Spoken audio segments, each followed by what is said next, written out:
gagawa tayo ng dustpan naman. Yan. Ipapakita kung paano paggawa ng dustpan. Mag-DIY po tayo ng ng dustpan. Ayan. Kasi walang dustpan dito sa bahay eh. Yan ho yung sumubra sa sa ginawa kong pinto. Isayang naman pag di nagamit eh. Kaya gagawin ko ng dustpan. Isang malaki ito saka isang maliit. Pero unahin ko muna itong malaki na dustpan. Ayan.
Tutupian ho natin dito yan para hindi siya matalim ito.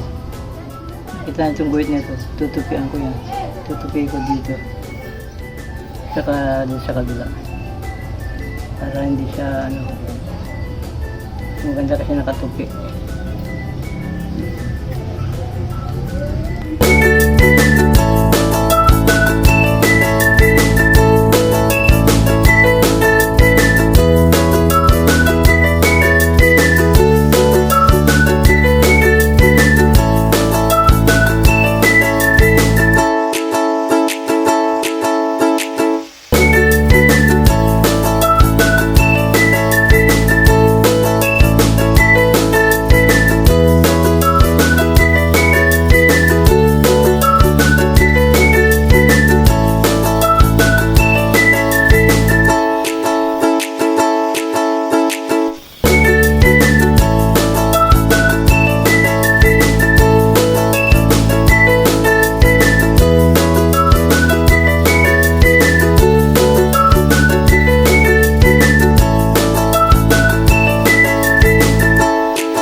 Makapal kasi ito kaya tinutupig ko yung dulo.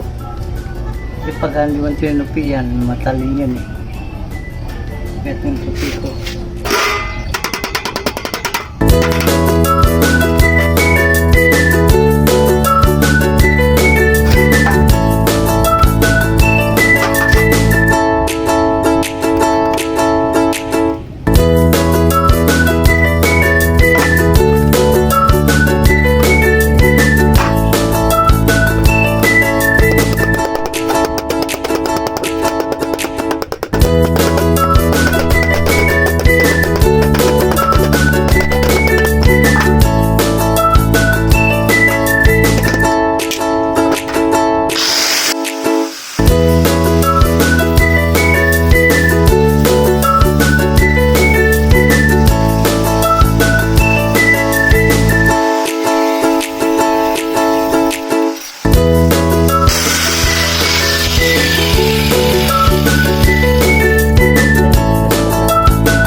Yan.